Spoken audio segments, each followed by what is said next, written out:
So here with me, we have our host with us. We have our host with us this evening. All right, he's someone I respect so much. He's my boss, my mentor, mentored in agribusiness and other areas. Yeah. So we've seen about our author, and he's a great man, a businessman. He's the co-founder of Spring. Yes, he's the co-founder of Spring, which are Agro Limited. All right. So let me just briefly read his profile. Lawrence, Mr. Lawrence Olaniyo is an innovative individual with a strong entrepreneurial spirit. He has over 9 years experience in agribusiness, providing solutions to business owners and satisfying the need of individuals. Lawrence is a chartered accountant with a background in agriculture and resource economics. He's passionate about building sustainable global business and leveraging financial and business analytics to drive impactful consultancy solutions. So Lawrence Ononiyo is an accountant and co-founder of Greenwich Agro Limited. All right, please can you react with an emoji as we will be welcoming our speaker for today. He's a great man. I've learned a lot from him, and I believe I will still learn a lot this evening. So get your pen ready, get your paper ready, as you'll be putting down a lot of things that will help in your business. And mind you, regardless of whichever field you are, I believe you'll be getting principles this evening that you can apply, even as a tech bro, as a tech principles that you can apply in enhancing your business also. So please join me to welcome our speaker for today. You're welcome, sir.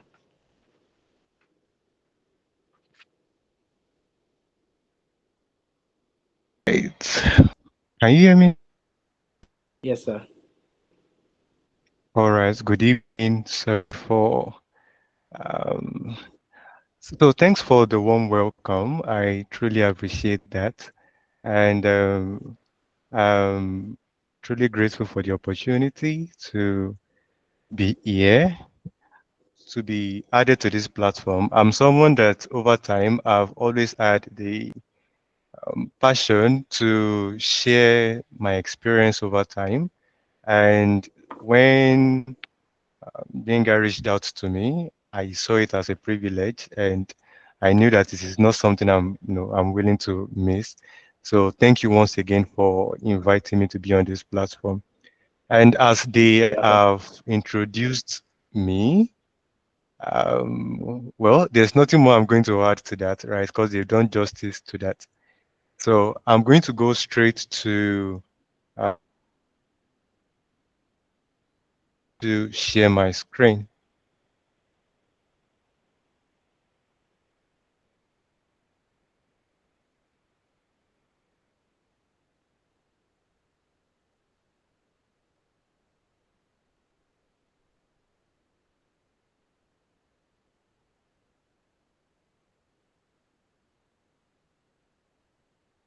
Can you see my screen? Yes, sir. All right. So the topic communicated to me is the role of technology in agribusiness, driving value addition and profit growth.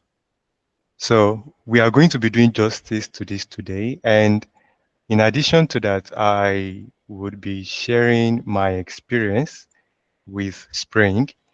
And I believe that is going to help anyone who is either taking who is either having the mindset of starting a business, someone who has started and is still small, and someone who is no longer small and is looking forward to growing the business to become a global brand, right? So I'm going to be sharing it to the best of my experience and knowledge. So now, agribusiness in Africa and Nigeria. I believe a good number of the people that are going to be joining this call would be attracted to this topic as it relates to agribusiness on one side and technology on the other side. So, as we all know to a very large extent, agribusiness in Africa and Nigeria is the backbone of the economy and a driver of food security, industrialization, and job creation. And if we are to link this to, for people who have an economics background or an experience about economics, we will know that macroeconomics, it's it is related to some of these factors that has been communicated here. Number one is food security. Number two is industrialization. And number three is job creation. So now the question now is, do you know that Africa's agribusiness sector is projected to reach $1 trillion by 2025, driven by the continent's rapidly growing middle class? And what is this trying to tell us? This is going to, this is meant to open your mind to the fact that, many people would refer to agribusiness as, a dirty game, right? Not even a dirty game, let's just call it a dirty job because it requires that you go into the farm or you go into, trying as much as possible to convert inputs into produce that can be consumed, and in a big way, people just see it as something that is not of class. And I'm trying to bring it out to them that even if you can try as much as possible to tap into 0.01%, even 0.01% we can regard it as much. Let's just say 0.001% of this economy, this $1 trillion economy. If you do that calculation, I bet the number you get as your answer is going to, motivate you to want to be a part of this economy, right? So that's the first question. The second question is, do you know over the years, agribusiness in Nigeria is the largest GDP contributor and employer, yet many associate it with poverty, right? And having this in mind, you are going to understand that we are still talking about the same thing, right? Agribusiness is not seen as something big, something major, because we are looking at it from the perspective of what we see on the daily basis. And I believe that's the value this presentation or this platform is trying to bring to us for us to be able to, remove the scale from our eyes, for us to be able to see that in a big way, what we are seeing on a daily basis that is not looking as much is one of the biggest contributor to the Nigeria's GDP. And once you start to have that kind of mindset, knowing that this is something big, it's not something small, it is something big, then please try as much as possible to know it is something you want to tap into. Even if you don't want to go into it as, you know, as the farmer, as a producer, or as even the middleman, you should have it in mind that you want to invest in a big way in agriculture, right? Now, but what are those challenges that we've been seeing over time in this agribusiness sector, specifically driving it down to Nigeria?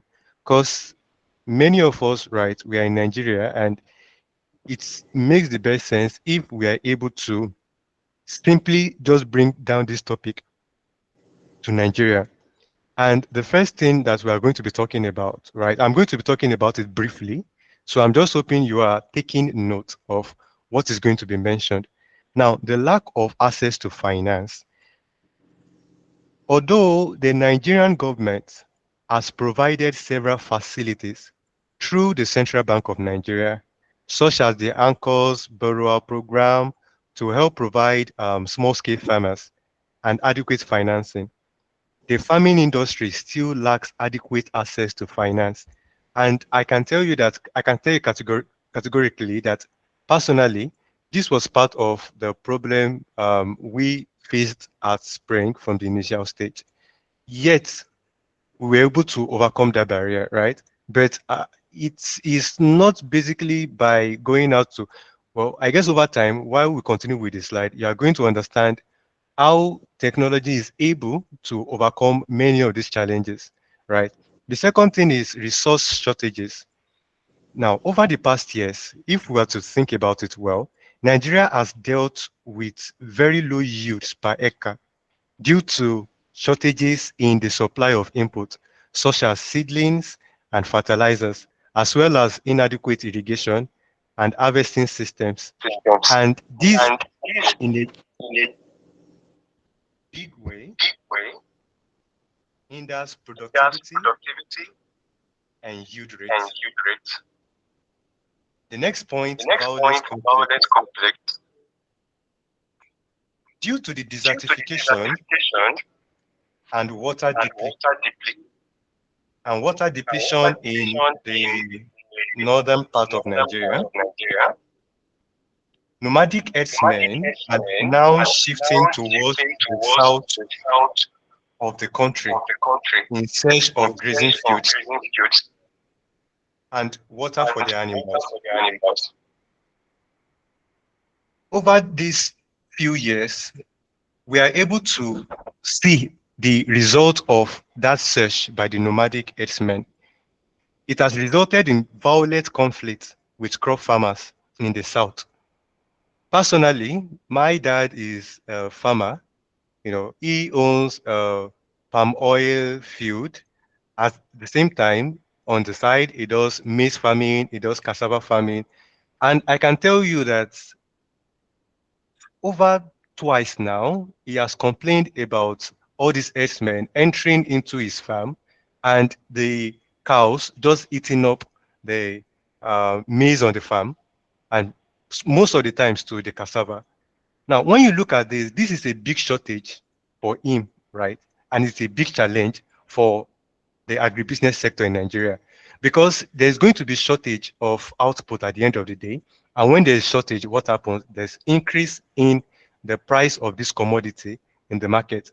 Now, it might not look big when we're looking at it from just one person's perspective, which I gave my dad, but look at the place where about 4, 5, 10, 20, 500 farmers are having the same experience at the same time.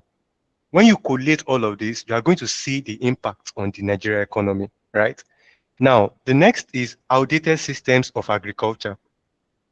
Now, examples are the use of hoes and cutlasses. This reduces the efficiency as these methods are costly and time consuming. Like when you look at it, okay, can you compare someone using tractor on his farm to someone using hoe? Right? What you can do in less than 30 minutes, someone using O with a tractor, someone using O is going to spend almost 2 weeks, 3 weeks doing the same kind of job. And that is not okay, right? And which is the benefit and the importance of being on a platform like this to learn and to know the updated ways of doing these things, right? Now, the next is insufficient supplies. So when we look at it, insufficient supply goes beyond just the seed, goes beyond just the items that you're making use of. The part of the supply includes the use of extension workers to gain information to know how to do your things right. Okay, it is part of it, and I believe supply is also in terms of skill and labor. When, okay, I'm still going to use my dad as an example, right?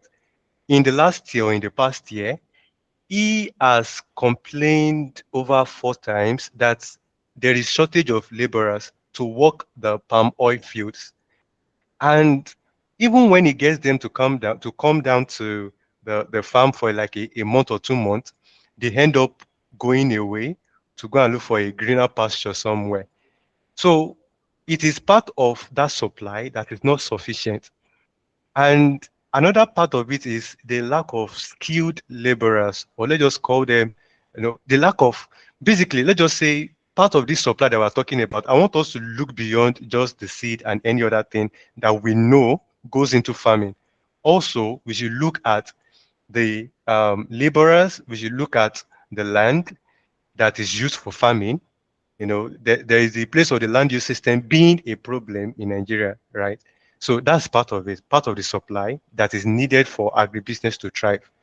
Now, the next thing is the absence of value addition and supply chain leakages. We know Nigeria focuses mostly on food production. In fact, let's touch on the next slide. I believe that is going to, yeah, so value addition and supply chain linkages in a big way is not new to us in Nigeria, even beyond agriculture. When you look at the petroleum industry, thank God for Dangote in this last year and this year that he came up with the idea of building a refinery. Over the many years, our refinery has not been operational, and we've always sourced for raw materials, which is the crude, and we put it into barrels and we ship it abroad. When we ship it abroad, we end up buying the processed crude, right? So we now buy them as PMS, we buy them as diesel, and in a big way, it is a big shortage for us in the country. Let's come back to the agriculture that we are talking about.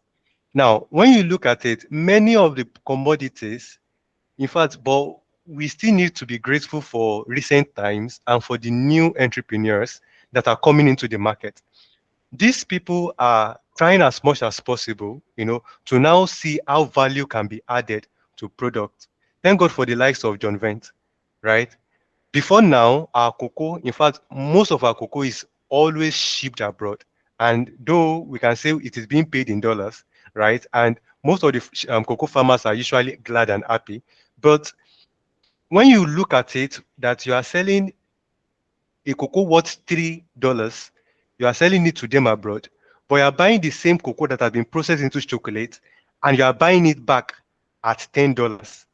So let's just say it is 1 kg of cocoa. You sold it to them at $3, but you're not buying it back from them that has been processed, the same 3 kg processed into chocolate. You're not buying it from them at $10. When you deduct it, you are going to observe that we are losing a lot to the market as an economy.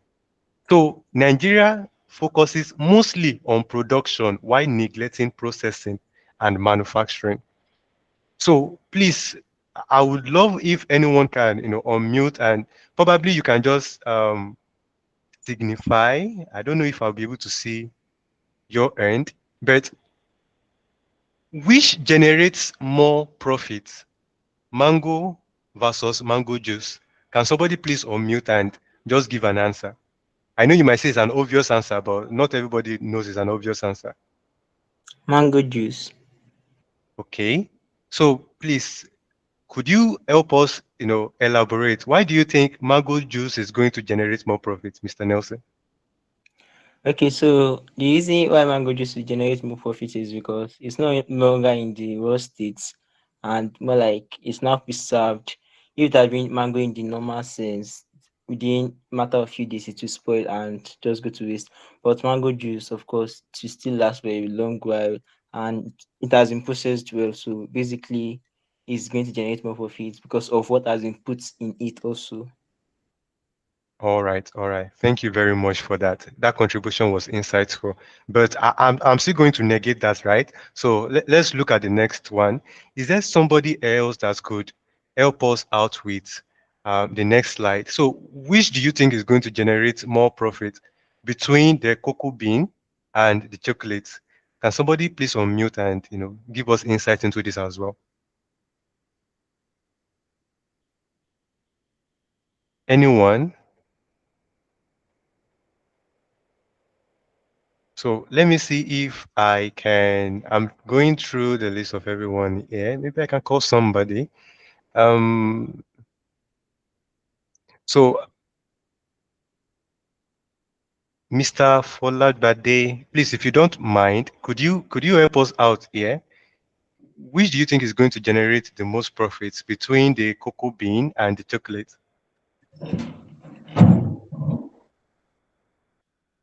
Oh, okay, okay. Sorry. All right. I got your message. Mr. Joshua, you want to say something?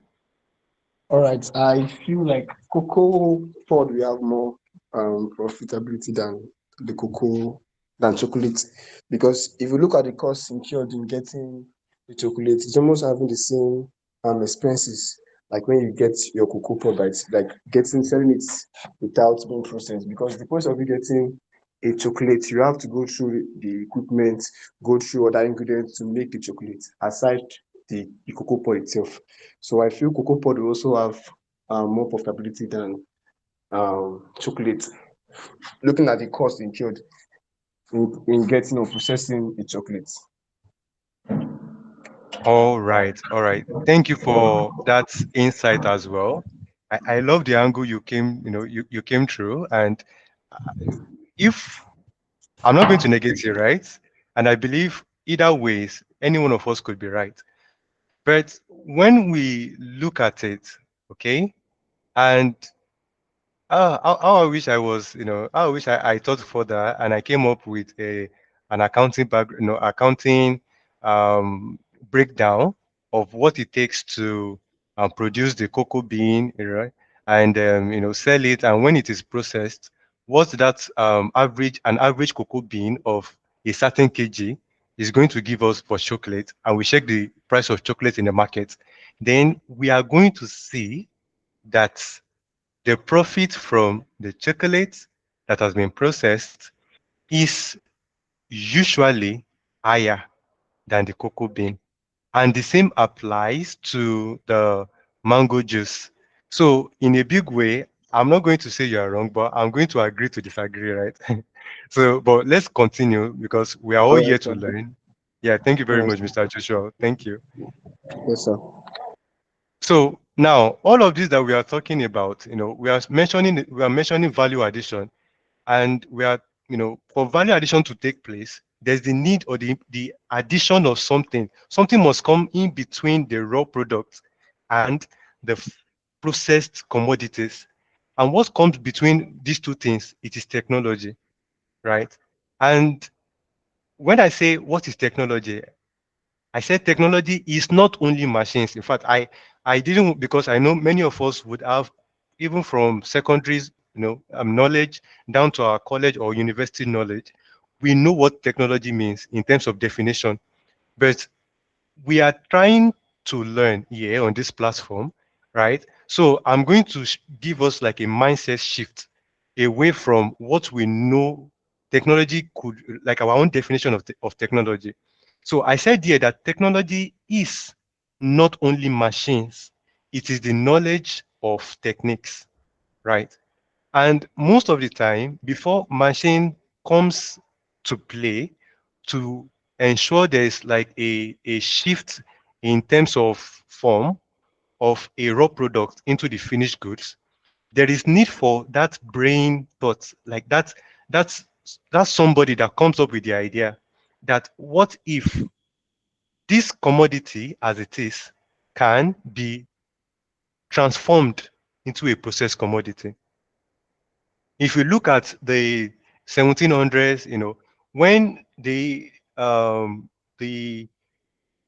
the businessmen in US wanted to come up with the processed crude, our PMS, kerosene, and all that, it did not just happen. Somebody was able to come up with the idea that this thing that we are saying could actually be transformed. So the knowledge and the technique that they were able to go about to be able to implement machines is also technology.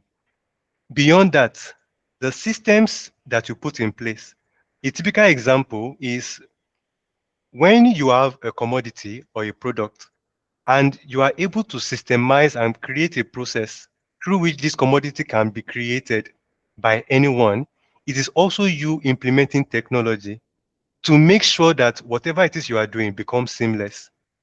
The introduction of e-commerce, the introduction of precision farming through the use of IoT, drone technology, and so on and so forth. All of these things, right, are technology.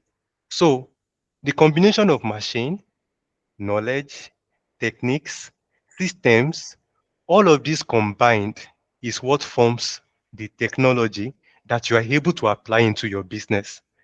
All right. So now technology is transforming agribusiness. How is that? Technology is helping us to reduce our losses.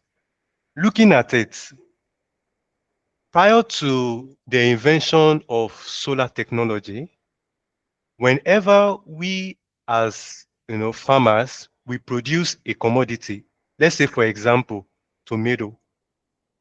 This tomato, when you harvest it and you are unable to preserve it, it needs to go straight to the market from your farm, right? Well, people came up with the practice of plucking it when it is still hard and unripe, right? And you ship it to the market.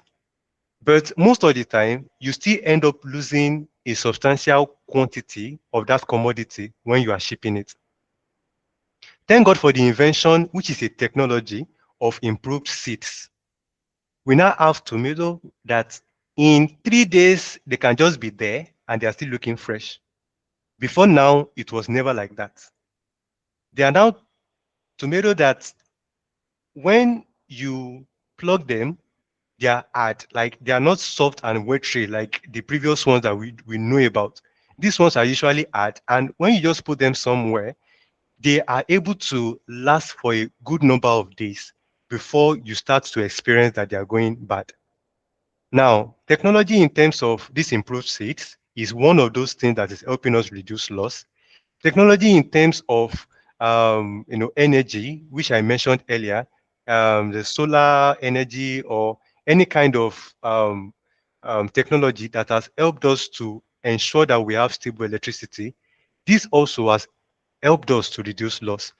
Technology in terms of IoT, that's Internet of Things or precision farming, where you are able to track the quantity of water consumed by the plant, the quantity of nutrients used up by the plant.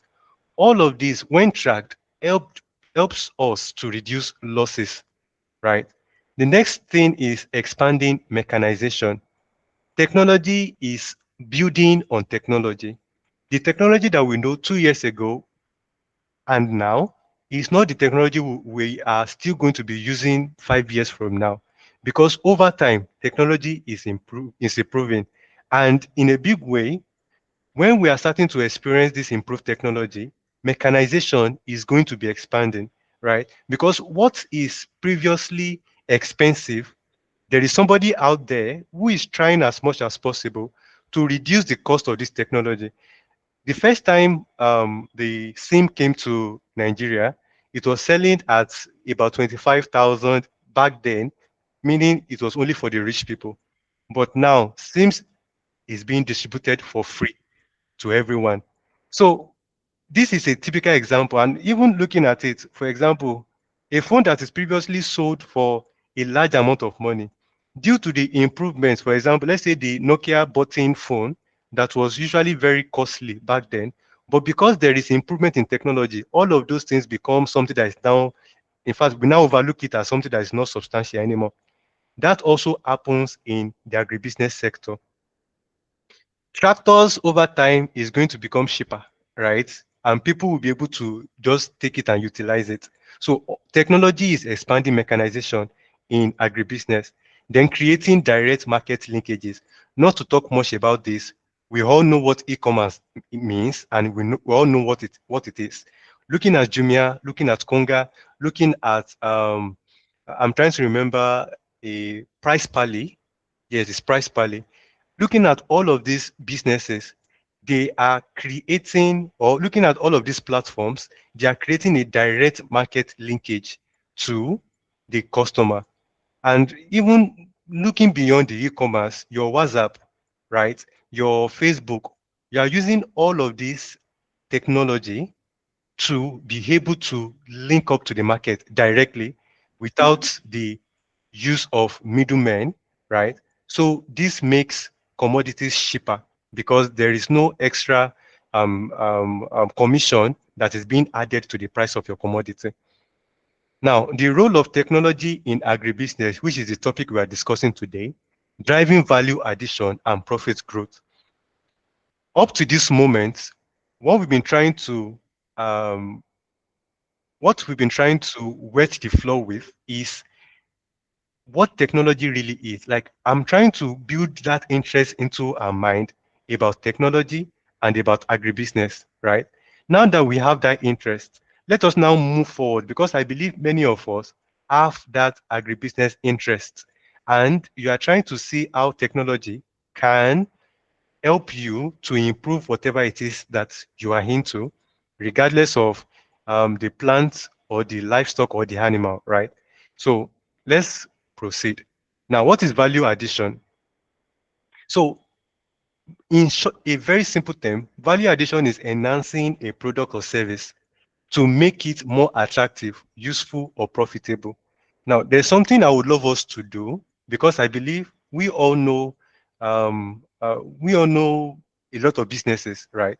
But I'll still love us to be able to interact on this specific page.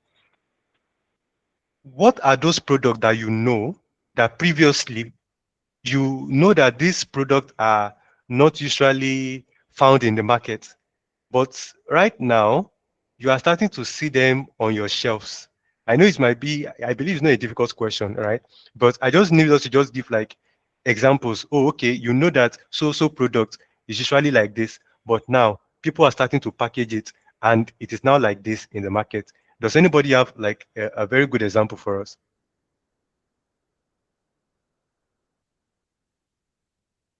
So let me say, Mr. Enoch, please, could you give like a typical example? Just anything. It can be anything random. Just blow our mind with something. What do you think? Um, all right, Mr. Enoch, are you there?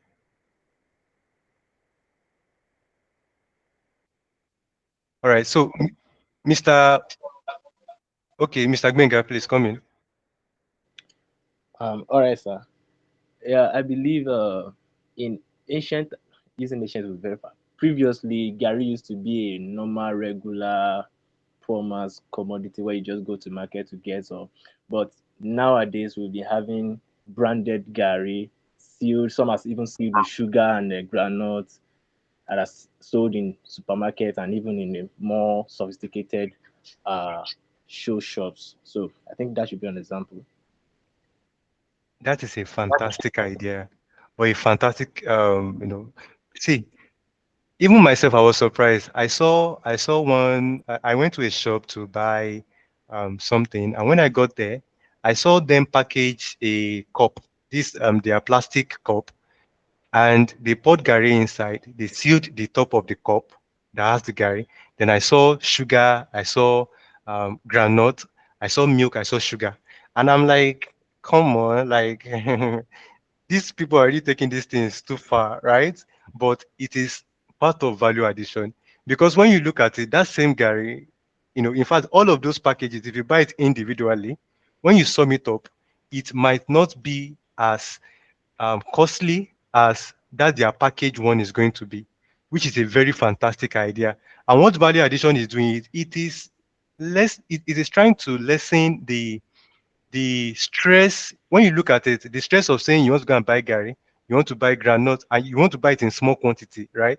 It is removing that stress because all you need to do this time around is to buy that cup of Gary, tear whatever it is that they've packaged with that Gary, put it into the Gary, add small water. In fact, they even add a spoon into it. So life is easy, right? So that's a brilliant one. Does anyone want to give us like an additional, just one more before I proceed with this? Mr. Olusegun.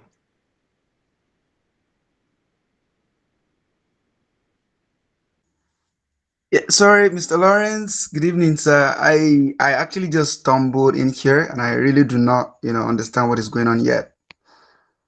All right, all right. That's understandable. But if okay, let me tell you what we are trying to do.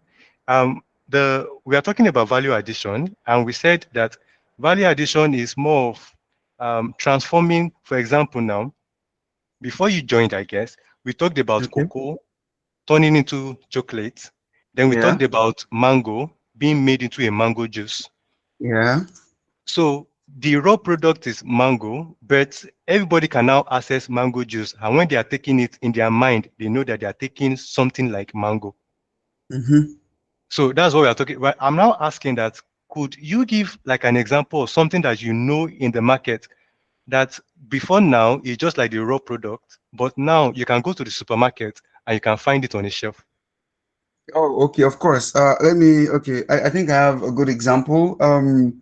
I think in the past, sometimes in the past, our fathers, because of course I'm a farmer's child, so we had pounded yam, live and direct. We pounded by ourselves. But these days, people no longer pound yams.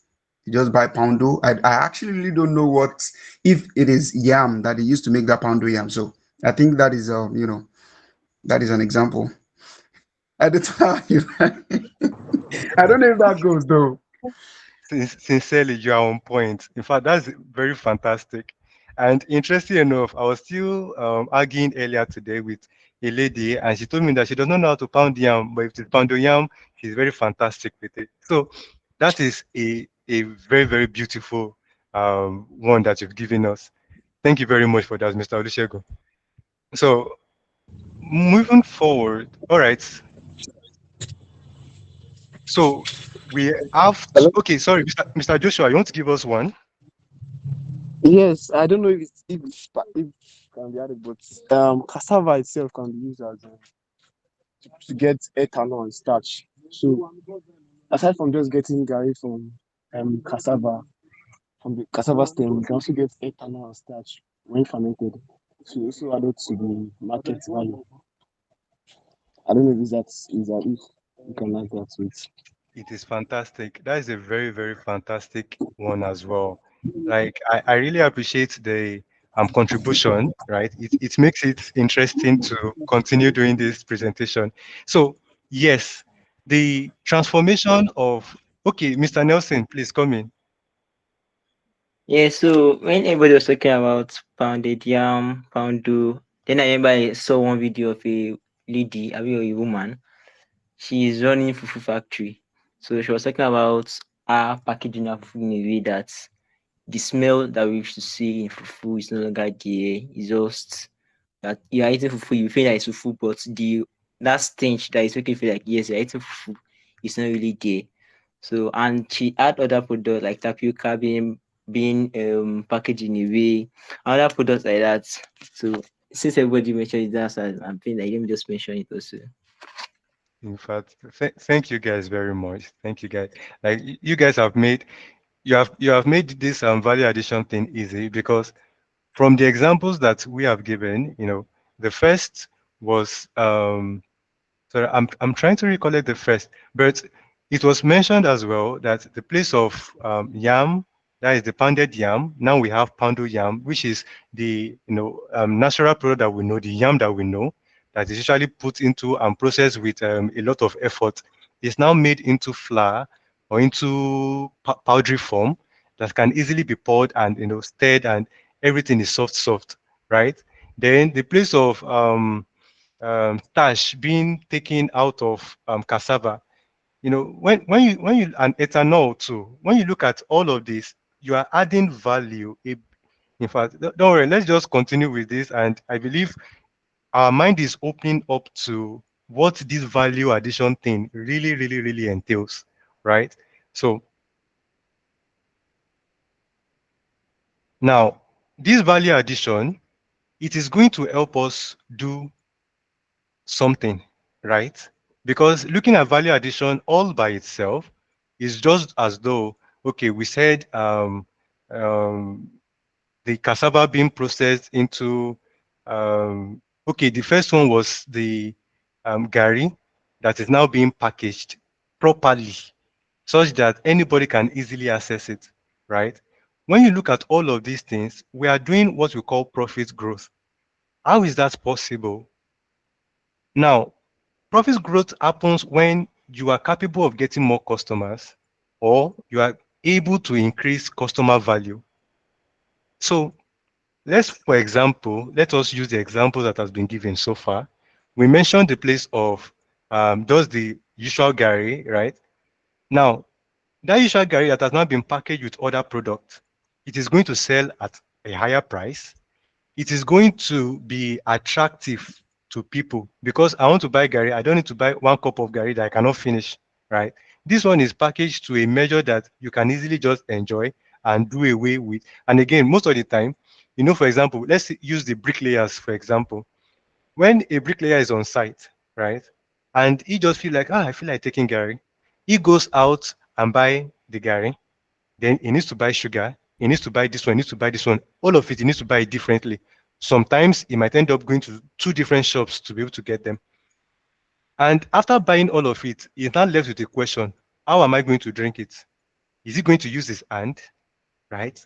Or is he going to get a bowl? Where is he going to get a bowl from? Is it the bowl that they are using to mix concrete that is going to use to drink the Gary?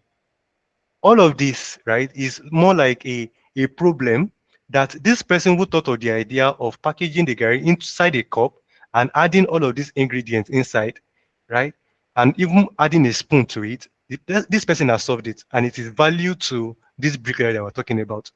So what this bricklayer would have gone out to buy for, let's say 15 naira, he buys the Gary, buy this one, buy this one. Let's assume everything is 15 naira.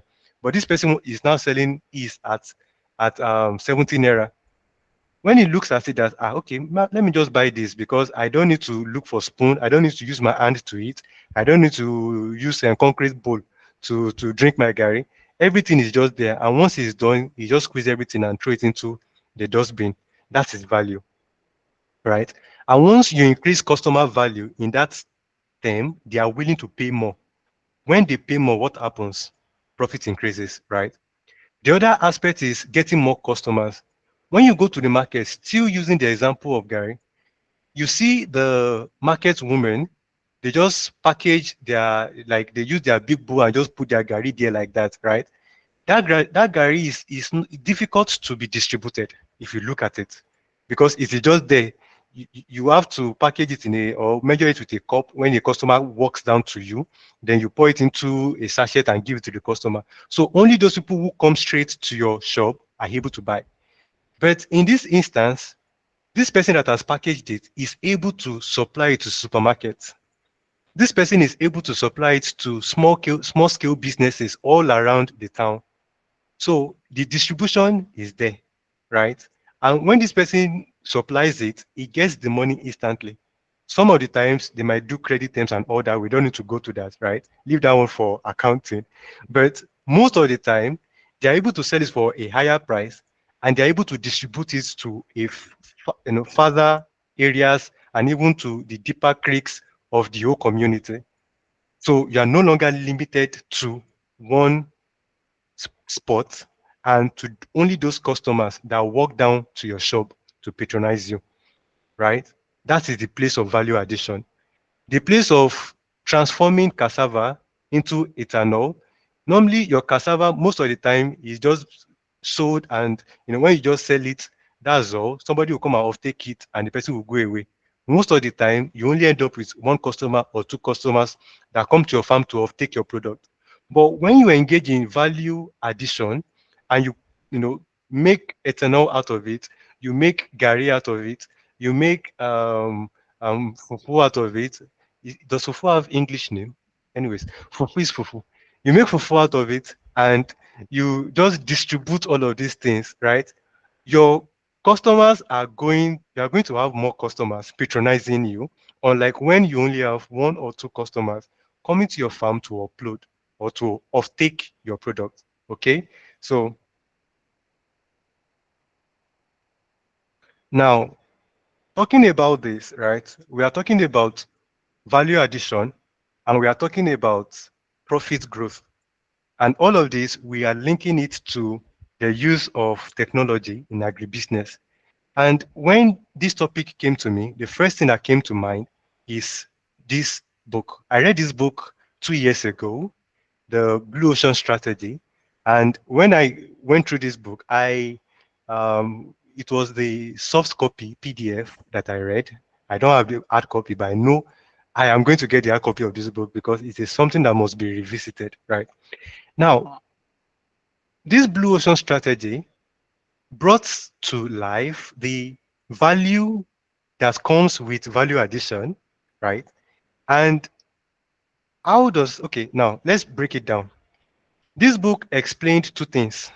It told us something that is referred to as red ocean, and it told us something that is called blue ocean.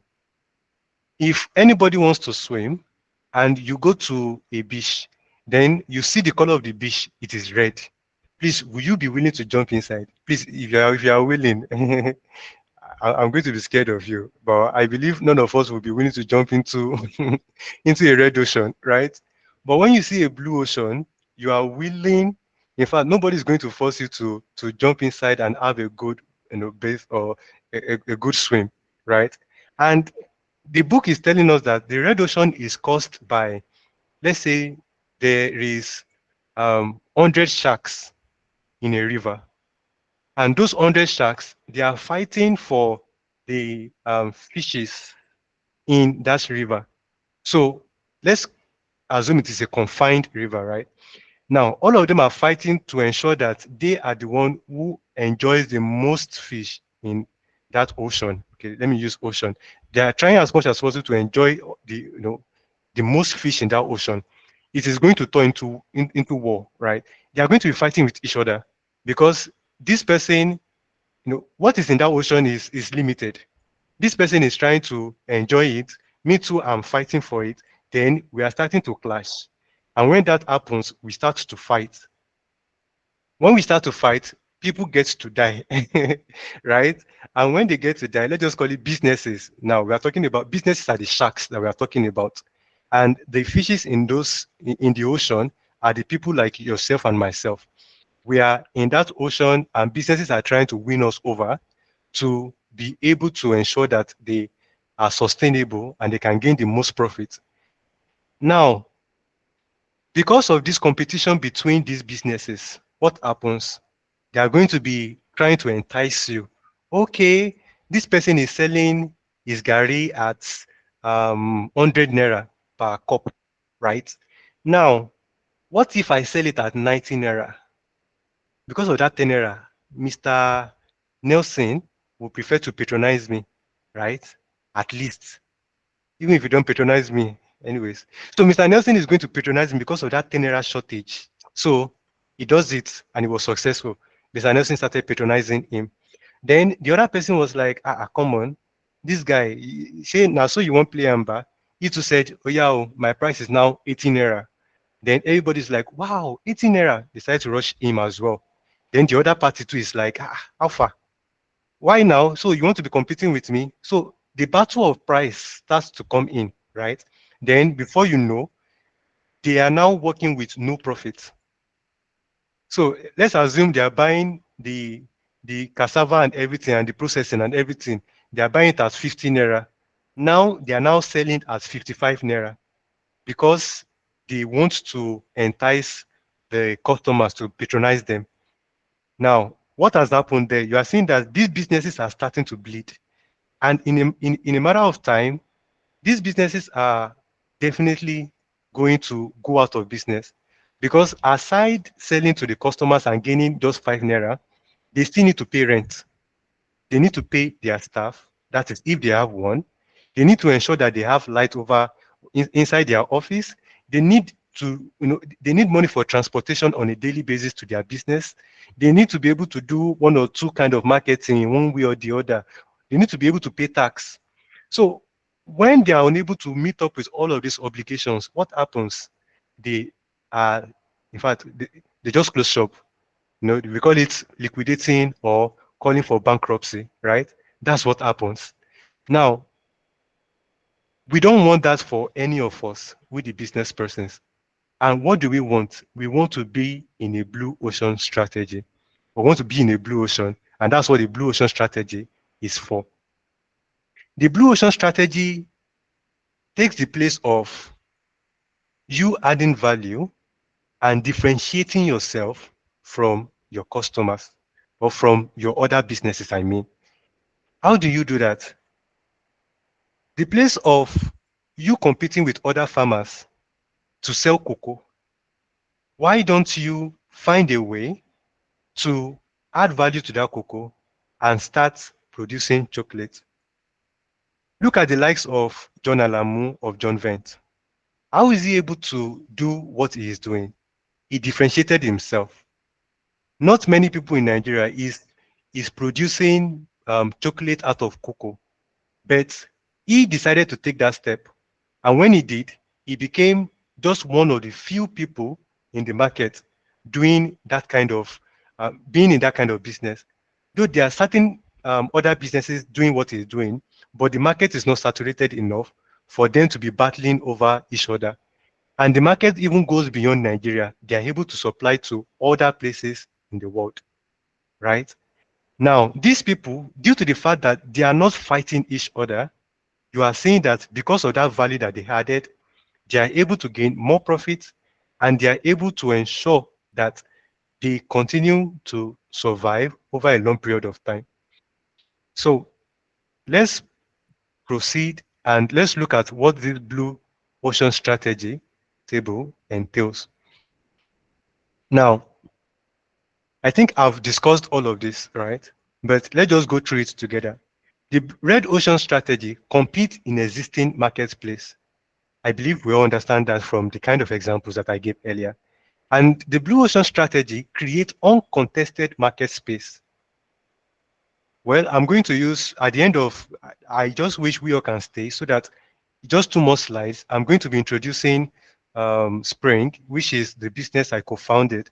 And I'm going to be telling you guys how we are able to, now this book helped me to understand that we needed to change our model and we needed to be able to improve so that we can attract more value and give more value to the market.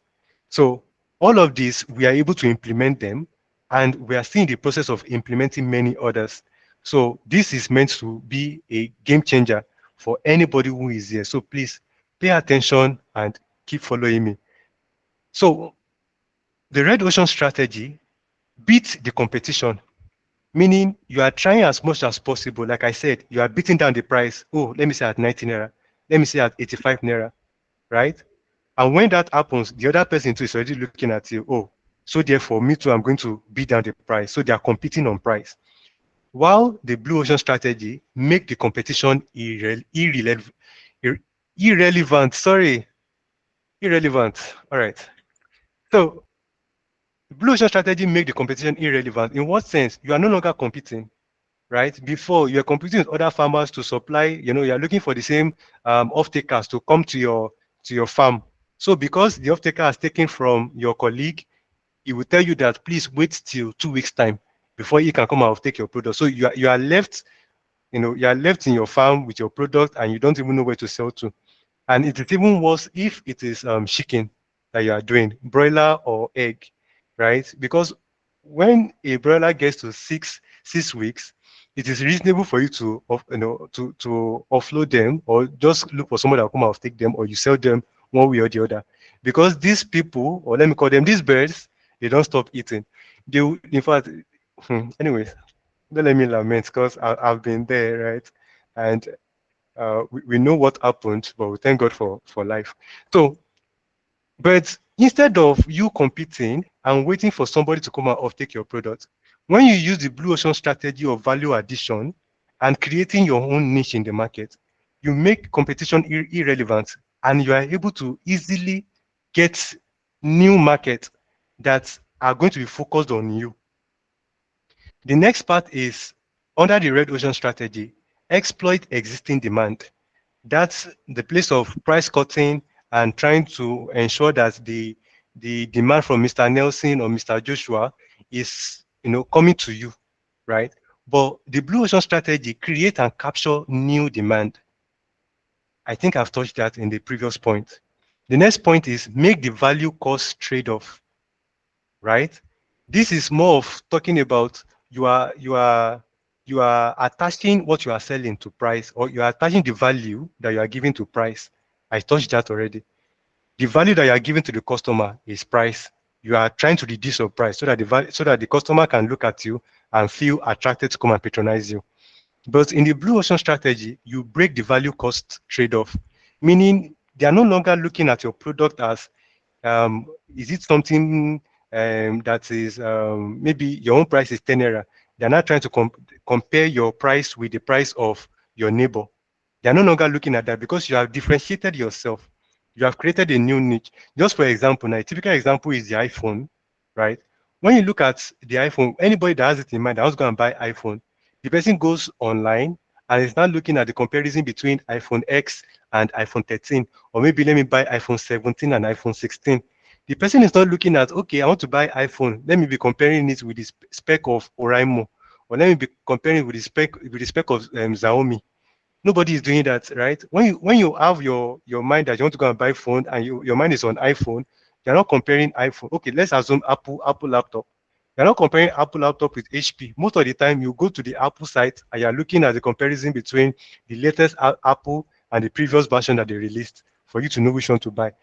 That is they breaking the value cost trade-off because you are not comparing their price with the price of another commodity or another product, right? And that is what value addition can do for us. Let me just go straight to our next point, please. Now, I think I've touched on all of this already based on the explanation that has been given earlier. Benefit of blue ocean strategy, increased profits, I've touched that. Uncontested marketplace, I've touched that. Reduced uncertainty, growth through value innovation, I've touched that as well. Now, all right, to round up all of this, I'm going to be telling a very brief story. I'm trying to, damn, I've used a lot of minutes. All right, so in 2022, right, I think, so before then, 2017, I went on an internship to a feed mill. And when I got there, I was involved in the feed mill activities, the production of all feed for all livestock, talking about birds, rabbits, pigs, and all. And at the end of the day, I got inspired to then at the feed mill, they have a shelf where they store books and sell books. So I saw one of these books talking about poultry, and I decided, oh, let me just open it and and I got motivated. Oh, okay, at least I feel like trying something. I told the man that I wanted to do this. I talked to my colleague that I wanted to do this, and he was putting me through. When you want to do it this way, do it this way, buy this, buy that, buy that. And I decided, okay, no problem. Then I was able to save, a small amount of money, and I got 19 birds, just 19, 1 9. And when I bought them, the amateur in me, I went to buy lantern, the lantern that do use we call it atumpa. Sorry if you're not Yoruba here, but I believe we all understand what I mean by lantern that uses kerosene. And I went to get wood shavings and everything, and I placed everything there, right? Thinking the birds are going to be fine. The following day, I came back, I saw that about 10 of them they have gone. They have gone to their abode. And in my mind, and the interesting part was that night, I didn't even sleep. I was seated with them and looking at them, feeling amazing. When you do something for the first time, that's that joy that comes with it, right? So fast forward 2022, I went on service, and due to the distance from my location to where I served in Kogi State. I decided, oh, okay, at least pending when I go back to my state, let me try out something. So Springwich Agro Limited became a thing then, and it was co-founded with my very good friend, Gibato Jogo Bakayode. And when we did that, we were able to come up with a product that we named Value Box. Anyone who has my contact and sees my profile picture, that is what it did. That's the value box. That was what we did in 2022. And when we saw that, okay, this is demanding a lot of financial and it demands a lot of capital input, we decided, okay, let us go back to our chicken. So we constructed a farm and we started producing birds. And many of our colleagues are on the call. So the spring team, we have a good number of them on the call right now. Now we started this farm, and we continued farming until we started to produce about 300 birds. Then one favorable moment, right? We produced these birds, possibly where we got them from, they were not very, very okay, right? And we now had to dispose them, but it was difficult for us to dispose them because these birds, they didn't grow well. Luckily for us, we started to do some kind of outreach to businesses, which are food businesses like lounge, like hotels and all. Then these people, despite the fact that these chicken were not looking, we're not looking ransom, we're not looking handsome and beautiful, they decided to just buy and buy and buy until we're able to sell everything off. Now, these 300 birds will have taken us about a month to sell. But these people bought it all in 2 weeks. What we did was we started to add a little bit of value to it in terms of processing. We started to process and deliver, right? That was the first value that we added to our initial production of chicken. When we started to supply them, we saw that these people bought two in 2 weeks what we would have sold in 1 month. Like, look at that question mark I'm putting at the back. In 1 month, it was amazing. Then we decided that, oh yeah, we need to change our model, right? So the place, if you remember, when I said technology goes beyond machine, the technology that we've inputted at first was the place of the value added in terms of production, in terms of processing, I mean. Then the technique and the mindset that went into the place of, okay, let us start producing something that is beyond just us having a farm and doing our day-to-day activities of producing. We decided to start processing and delivering to these businesses. Then we started to build our business from there, right? So we got a freezer, we had a generator, and we observed that we were spending about 10,000 to 15,000 daily on fuel for the chicken inside the freezer. And because of the demand then was not too high, it was not profitable, because you need to look at what you have in stock, how long it will be in the stock, and the quantity of for you are buying for your generator on a daily basis. So constant, we're at a loss. So that continued for a while until we were able to accrue an amount of money to invest in solar energy. And when we did that, we were able to hit a kind of stability that made it possible for us to reach out and expand. Okay.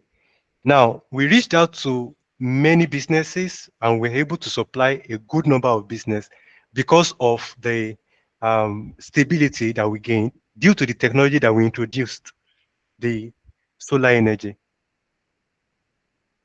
When that continued, we decided to add additional value in terms of grilled chicken, right? And that was where we came with the idea of leeks. If you are looking at the screen right now, you will see Spring on one side, which is the brand that deals with the frozen chicken, and you see the leeks, which is the brand that deals with the grilled chicken. And why did we decide to go on to the grilled chicken?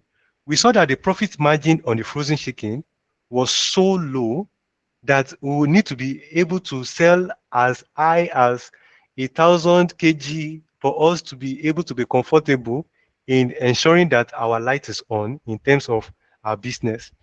So we decided to come up with the grilled chicken aspect. The margin was higher, and we were able to, you know, we were able to scale with it, and we were able to target our niche market or our market that ensured that we're able to sell continuously and gain our profit. Furthermore, while all of this was happening, we were into what we refer to as research and development.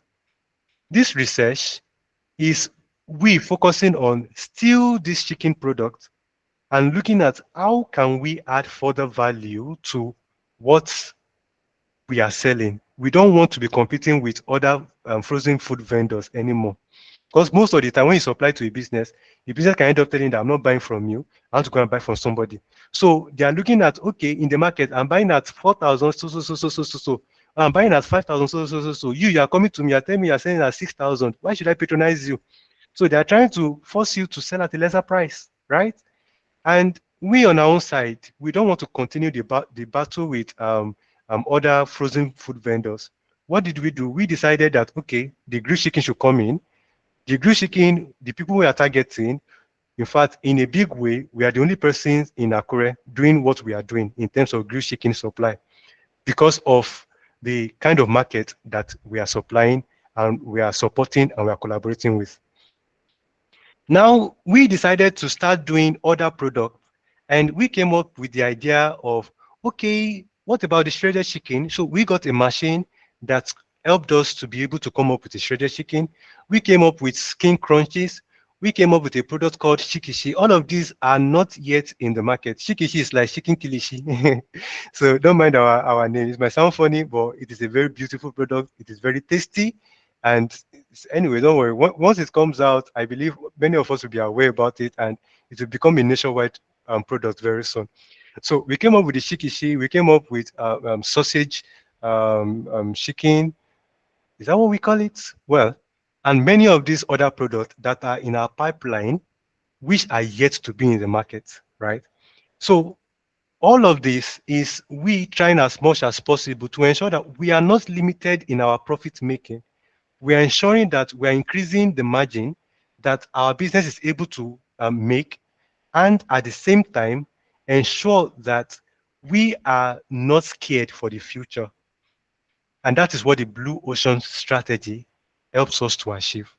You are no longer scared about somebody eating into the market, your own market, meaning your own customer base, somebody coming into your customer base and taking away your customer base, because you are not doing something that is expanding your customer base and is making your popularity, is making it far better, right? So that is one thing that I believe we all should put in mind. And once we are able to do all of this, one thing that we say in Spring, our tagline is breakthrough. Once you're able to do this in your business, to be able to use technology, then one thing I did not mention is the introduction of e-commerce. It is something that we have worked on. We have our platform, and very soon everybody is going to be able to purchase from us nationwide through our platform, right? That is the e-commerce platform that we've come with. So you can see we are trying as much as possible to not just be the regular chicken shop that that you see on the street side. We are now a business that is technology driven. We are seeing ourselves to be able to overcome the Nigeria market, to be able to go as far as Africa, to be able to go as far as South Africa, and to be able to go outside of Africa. That is something that we are doing, and that is our own breakthrough story. I'm questioning you now. What is it that is stopping you from experiencing your own breakthrough? I can tell you categorically that it is the place of value that you are yet to increase. How are you going to increase your own value in your own business?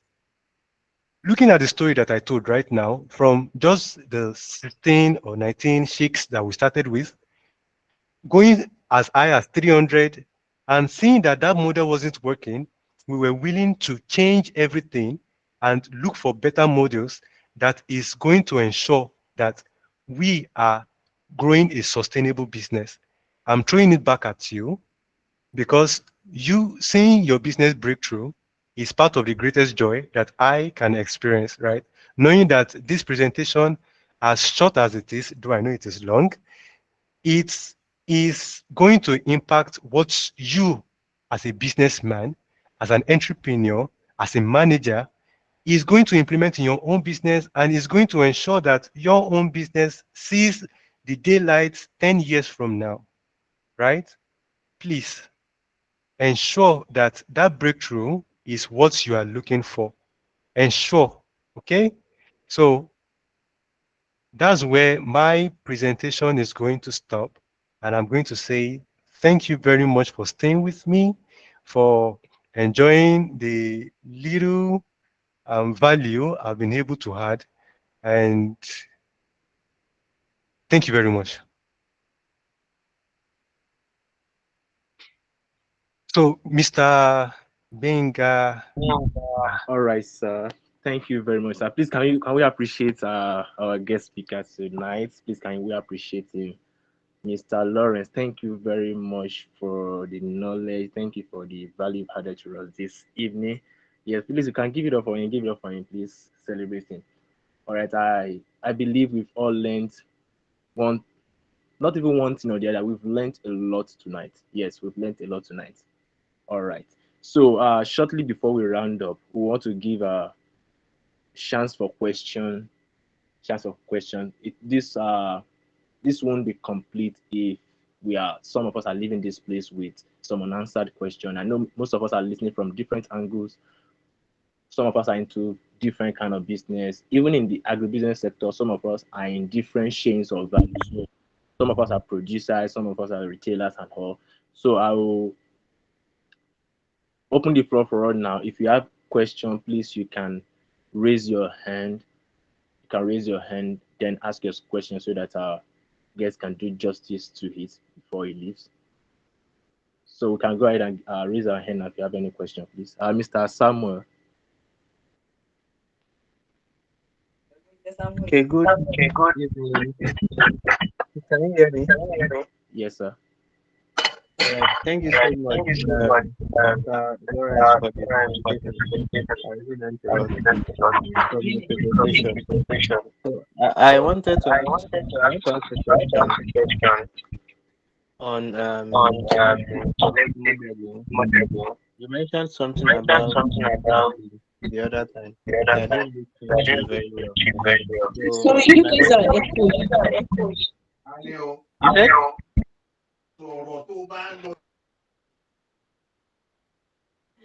Sorry, what did you say? I mean, I don't know if you people are together, but the voice are interfering. Yeah, I Okay. think I got that, but it is clear now. Mr. Sam, you Okay. can Is continue. it clear? Okay. All right. Yeah. Thank you. Okay, I said I want to ask a question about genetics modeling. Mr. Lawrence was saying something about seeds the other time, and I've also been seeing that in a form of research, and the evidence is that there are some fruits now, there are some tomatoes or some pepper now that are without seeds. Though I understand that the development of technology, and the one of the benefits I noticed that it enables you grow. You don't have to depend on seeds. Though my concern, why I'm asking the question, which I understand that this is a agri business and the use of tech, is that will it not cause um a drain or a low turnout of seeds as we progress? Because if with the rise of technology, some of these things, maybe due to more research, can be grown in the lab or can be grown under certain conditions, will it not create a point of um, non-existence of seeds, especially in the seed bank? I don't know if you get my question.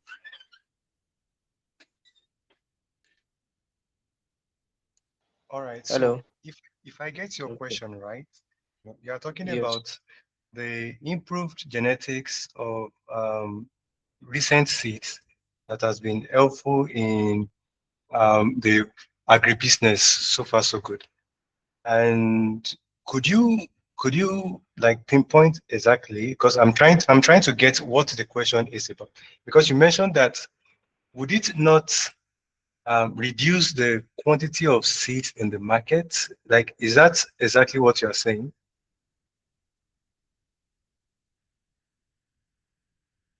Mr. Samuel? Yeah, I'm struggling to hear you. What about now? Yes, I can hear you now.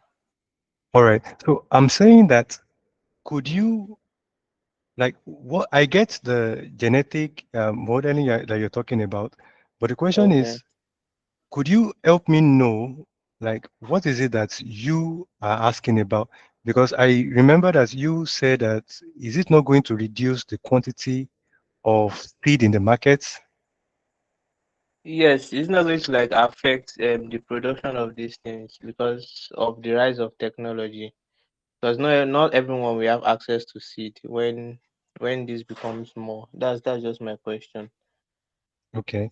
And So, it will not erase like farmers because I'm seeing some things now that some people can grow vegetables in the lab due to some certain conditions that you don't have to need soil and some other things due to research mhm. actually.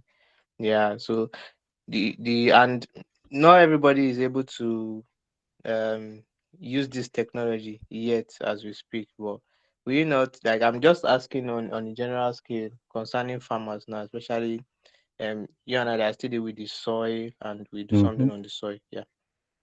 All right. So I get what you're saying now. So something I need you to understand is, we in the world right now, we don't yet have enough products to satisfy the demand in the market.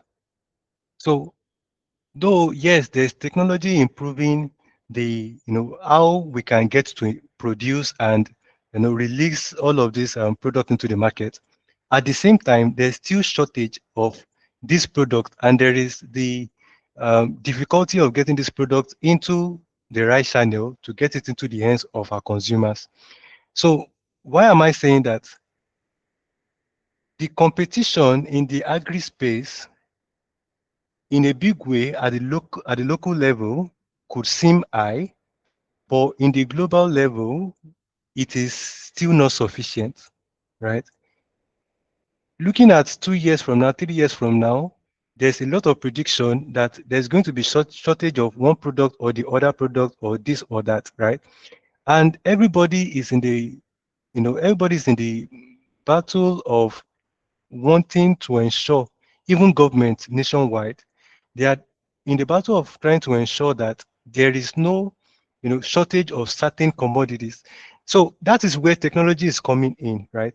Now, there's a farm in Ogun State that does this thing. They make use of. I'm trying to make, because I was reading and learning about it, how to plant cabbage, how to plant tomato, how to plant you know, cucumber, using pipe and water.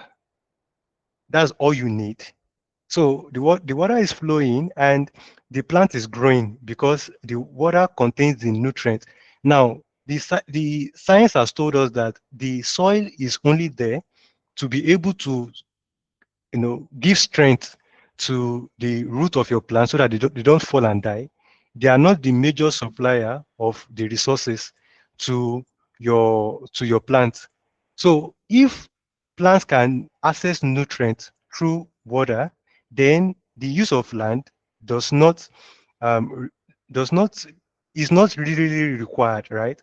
But all of these things simply meant to simply meant to improve the agricultural space nationwide at the end of the day, if we were to look at it. And the place of seed not being available, if you look at it, okay, during my final year project, I studied low nitrogen tolerant yield, or low nitrogen tolerant yellow maize. When you look at it, there are varieties of maize. Many of these maize were produced many years ago, and farmers are still planting this maize from many years ago. There are now many other varieties of seed that is depending on the problem that you are facing or the challenge that you are facing. There are some farmers where they are, it is because of pests or locusts that do affect their plants. That's why they need to buy a specific type of seed for their for their planting, right? So look, don't look at the place where farmers are not being able, because that is impossible. Farmers will always have access to seed. If not the improved seed, they will surely have access to the old seeds, right?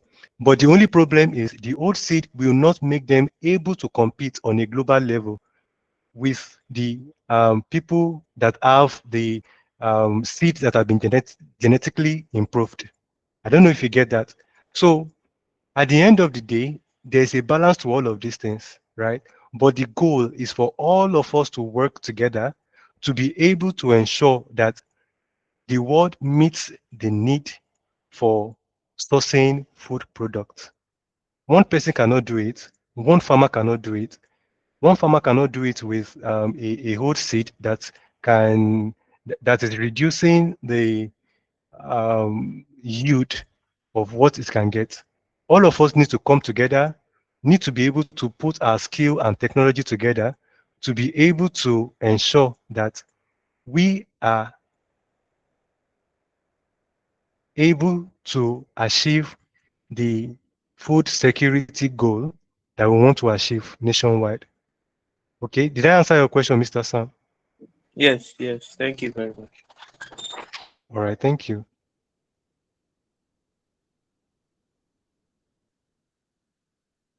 Please, is there any other person with, okay, Mr. Folagbade? Good evening, everyone. Yeah, good Thank evening, you sir. very much, Mr. Lawrence. Um, it has been an insightful session so far. So then I just There's have an a echo few there. questions to ask. But in addition to what you've said, I think what you are actually trying to explain to us is soilless farming. I believe that is what Mr. Samuel is trying to explain about we currently having a kind of technology whereby um, we don't necessarily need seed, or probably we don't necessarily need soil in planting anymore, because we have different means of planting currently. We have different means like hydroponics, aeroponics, and all like that. So, but my major question right now is I have like 2 or 3 questions I pinned down here during the session. My first question is what are the challenges to agribusiness face when implementing technology solutions? Because um, having or getting to know about technology is not the issue, just like the way we have been taught right now. But the next question, or the next thing to put in place is what are the challenges uh, that we can actually face in implementing this technology solution? And secondly, I don't know if you can actually um, tell us um, some of the examples of maybe you can share some of the examples of agribusiness that are successful, increase value addition through technology, so that maybe people here can actually use that as a model to follow, just like a model to follow. Because sometimes when you have something you are looking at, like a kind of something you want to become, and you follow it back to back, it will be very, very easy to build whatever empire or whatever business you're trying to build. I don't know if you get my question.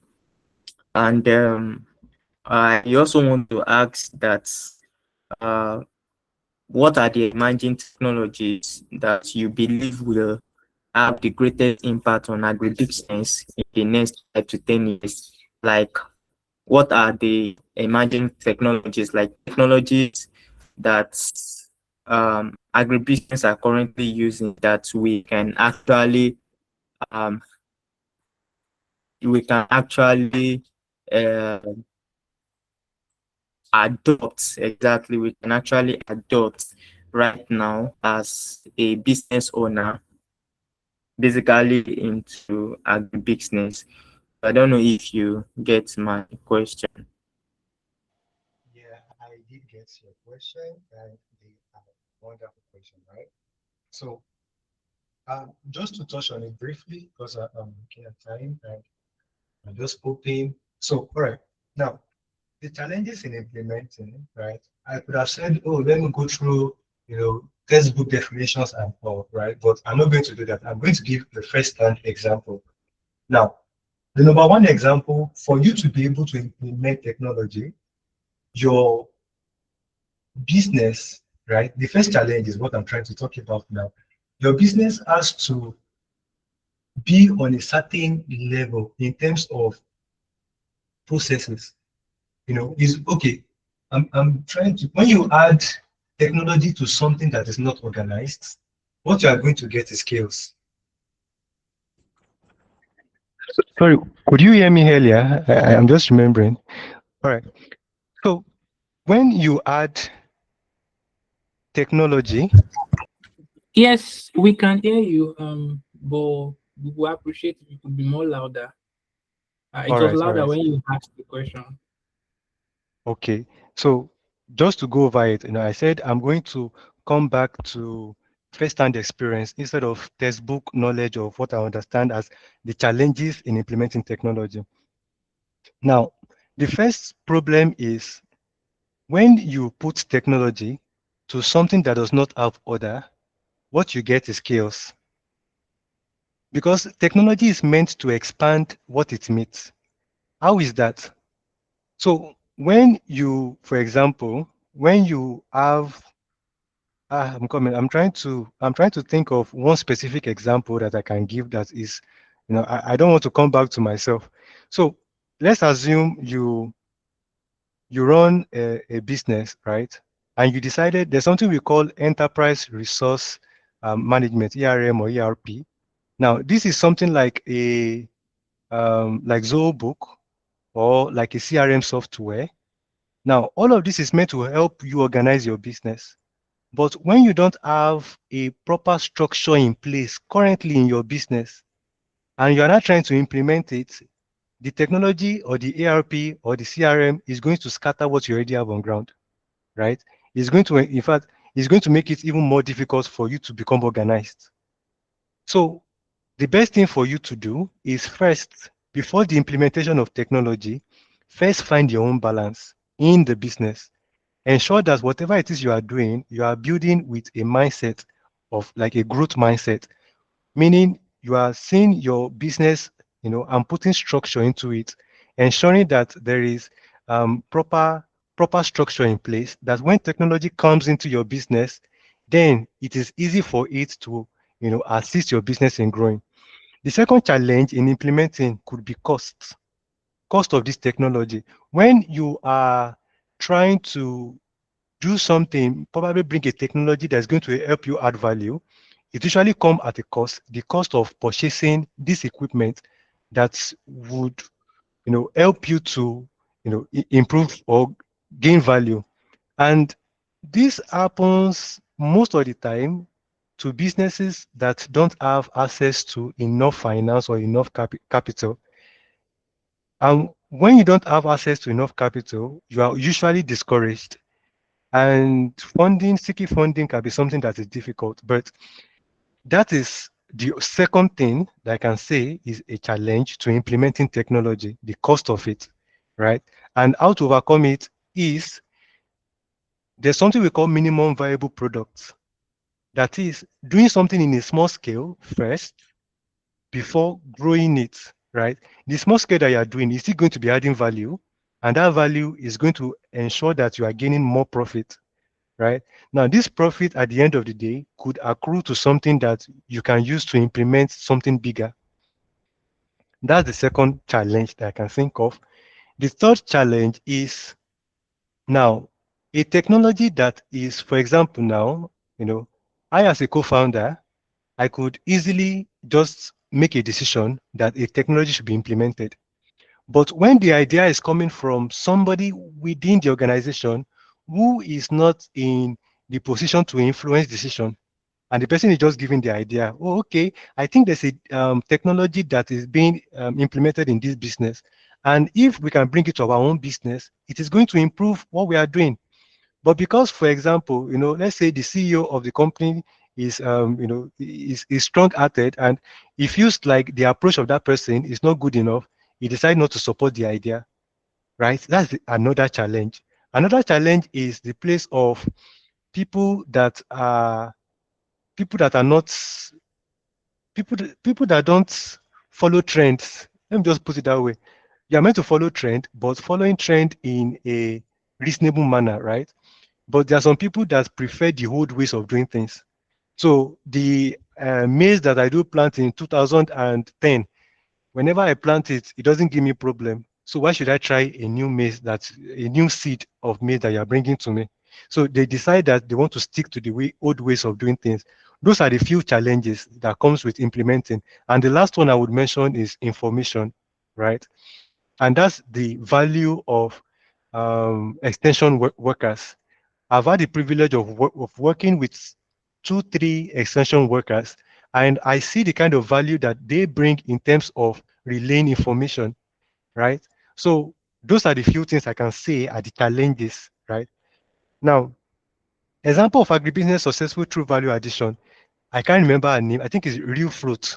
I think it's Real Fruit. Yes. Real Fruit is a typical example. She takes the fruit, dehydrates it, packages it, and distributes it nationwide, right? Now, these fruits, for example, after it has been I have 2 friends. Both of them went into partnership to um, to to get farmers together to produce watermelon. Now, they produce large acres of watermelon, and when it was, they didn't do any marketing before then, right? When it was time for harvest, they just harvested it and took it to the market, thinking that people are going to rush them and all. But to their surprise, the patronage was so low, right? Now, people now started asking them to sell it at a ridiculous price. So, for example, something that on a normal day they would have bought for 500, but because that they saw that these people were stuck and they needed to offload this product, they were like, sell it for 15 naira now. I think if you sell for 15 naira, I can buy 200, right? So, but this woman, she decided that okay, instead of all of these fruits leaving the farm and going into the market and not having a good place to go to, why don't they go into factory and become processed into a fruit that can be distributed nationwide without the fear that these products are going to spoil? That's a typical example.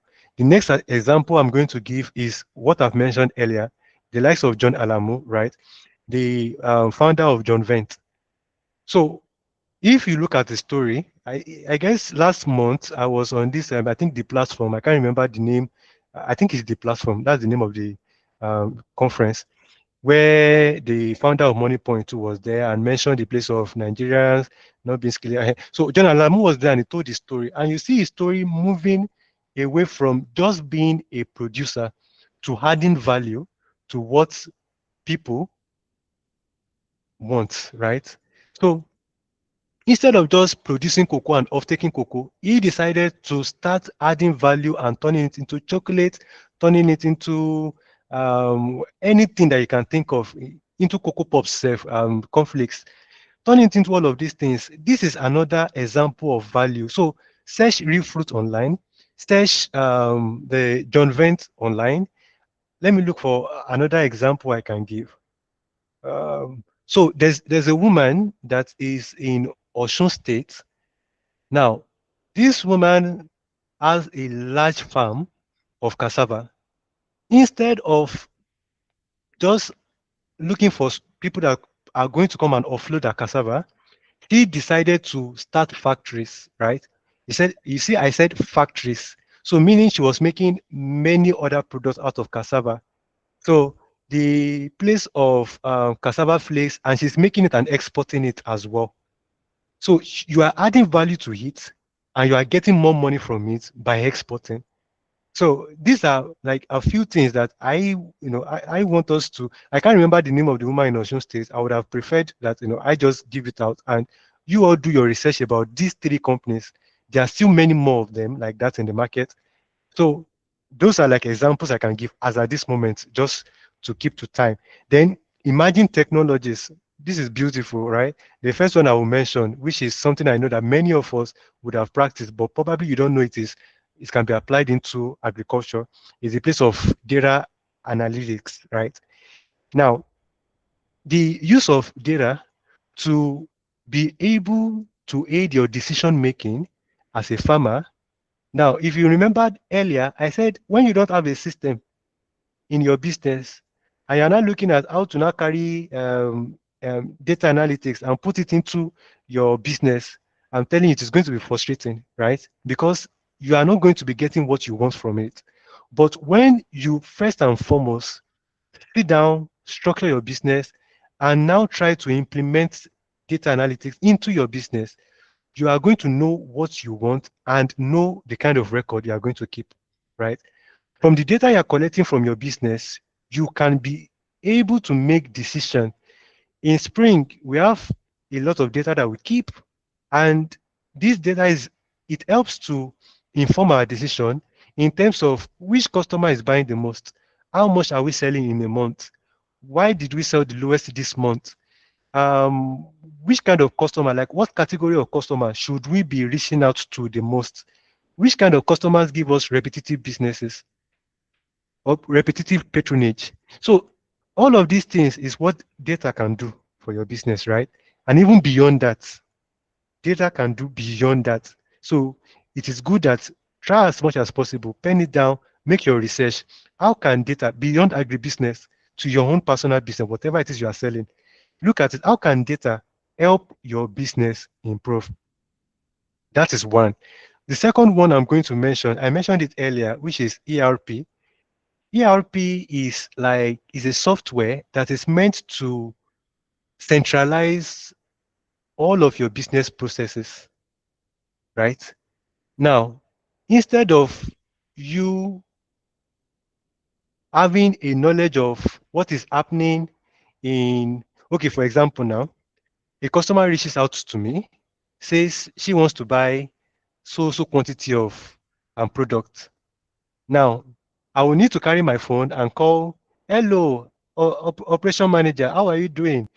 Please, what is the quantity of product? I'm already wasting time. The customer is waiting, right?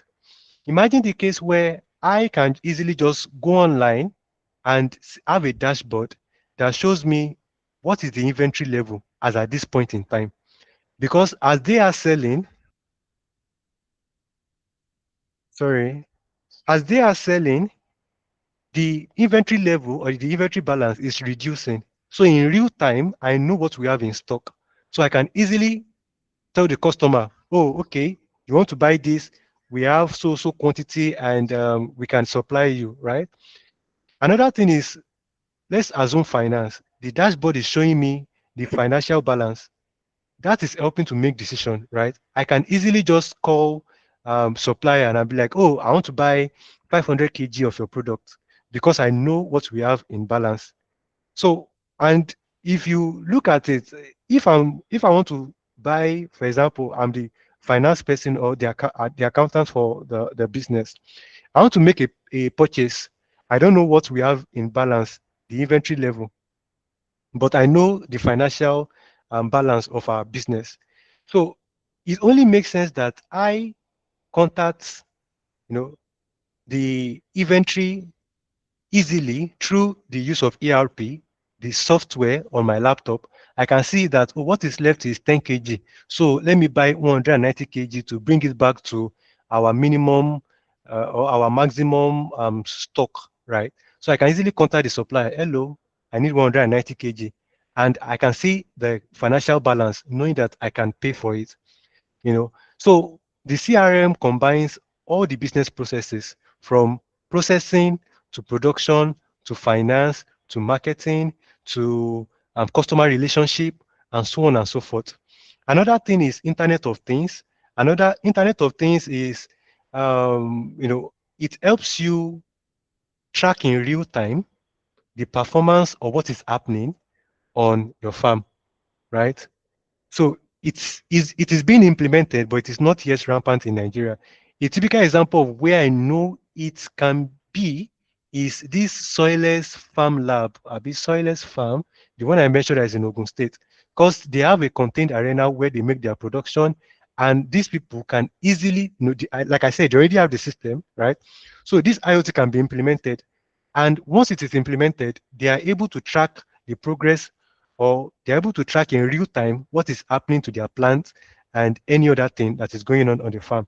Another part is drone technology, using of drone to survey your land, using of drone to apply, some people, I don't know if you guys have seen it before, some people using jets or helicopter to wet their farm, right? Now, drone is something that can do that for us, right? Drone can be used for transportation. You have your goods, a drone can go there, pick it up and deliver, or pick it up and take it to the store. That can happen as well, right? So drone technology is there. The blockchain technology. This, my cousin is, expert in Web3, right? I think it's Web3, yes. So I've been pressuring him, like, guy, how can we use blockchain in agriculture? I think I've had the conversation with him about 4 times, and I was trying to collaborate with the founder of Nations Gift Electronics too. So I was asking them, how can we implement IoT and blockchain into Spring to see what, well, as at this moment, the knowledge in Nigeria, as at this moment, is not still yet making it possible for us to easily implement all of these technologies into our operations. So this is just like mentioning a few of these technologies, and there are still many more of them, right? So the best thing is for us to try as much as possible. You can go on ChatGPT and just type it, technologies that applies to your business. It's going to give you a list of all of these technologies. Now, and something about ChatGPT is going to give you further explanations about them. It is easy for you to sit down and look at it. Another technology is e-commerce. We all know e-commerce, right? So you can easily sit with it and look at, okay, how can you implement one, two, or three of these things? It starts one at a time, right? And once you start implementing them, trust me, you are going to be fine. And you are going to see the improvement in your business. So, Mr. Folagbade, I think I'm able to touch on your question. Did I justify it? Or is there any further question from you? Yes, yes, yes. Thank you very much. Thank you very much. All right. Mr. Right. Gbenga. All right, sir. Thank you very much for that session, for the question and answer session. I believe for those that had a similar question, I believe we all got clarity to that. So once again, please can you appreciate our guest speaker? Once again, please can you help me appreciate him? All right. So yes, it's a well time spent. Yes, it's a well time. I believe we all got the value for our time tonight. I've learned a lot. I had some questions that I wanted to ask, and most of my questions have been answered already. Yes, have been answered already. So please and please, with everything we have learned, the best of it is that we implement it in our businesses so that we can have reasonable results. Like I said in the beginning, uh, this webinar is brought to us by Craterdale, and the vision and the motto of Craterdale is to raise people that can build innovation from Africa by African and that can compete globally. So whatever you are doing, if you are still having a small mindset, you are still having a local mindset, this is the time for you to shift your mindset. So think big, and that's why we're bringing all these things to us so that we can think how we can grow in scale, in profit, in every area. So whichever kind of business you are into, agribusiness, and I believe this principle also cut across every sphere of business, whether you are into agribusiness or into normal goods, even tech bros, you can utilize all this also. I believe for easier and smoother operation, you will need some upgraded gadgets and the likes to make your work smoother. So these are also principles you can apply, plan all these things, and so that you can enhance your businesses and your work for more profitability. So I believe we've learned a lot tonight, and once again I appreciate you, Mr. Lawrence. Thank you for the time. So please and please, I believe this session is recorded. Hello, This sir. session is recorded. Okay, sir, Mr. Joshua. Yes, please, can I get Yes, the can I blue get ocean the strategy, ocean strategy, like a PDF? like PDF? Okay. Right, I will communicate to him. So if I can get it from him, then we'll send it to the community platform. We can share it to the rest. So because of our time, we won't be able to go into that. But I will communicate it to him. All So right. after the All right. so all right. So please, like I was saying, this session is recorded, so you can have access to it. You can follow us on our social media. I believe the links will be I believe the links will be posted on LinkedIn, as Craterdale, on YouTube. Also, you can follow us and you can get access to all our recorded webinars and every other information we are putting out there. And you can also join our community. I believe the link to will be made available to join the community, to join the association, so that you can also grow with us. So thank you once again, everybody. Thank you, our speaker. Thank you, everybody, for showing up for tonight. And I believe it was a time well spent. And once again, thank you to Crater there for putting this together. Please, can you appreciate the Crater there community? Please appreciate them, the founders, our executives, and everybody that's contributed to this. Please celebrate them. All right, thank you very much. So we'll be calling it a night. Thank you all for showing up, and I will be having more impactful and insightful programs for you very soon. So keep updated. We'll drop the notification and make sure you turn up every time. Thank you very much once again, and have a wonderful night. All right. Thank you, Mr. Benga.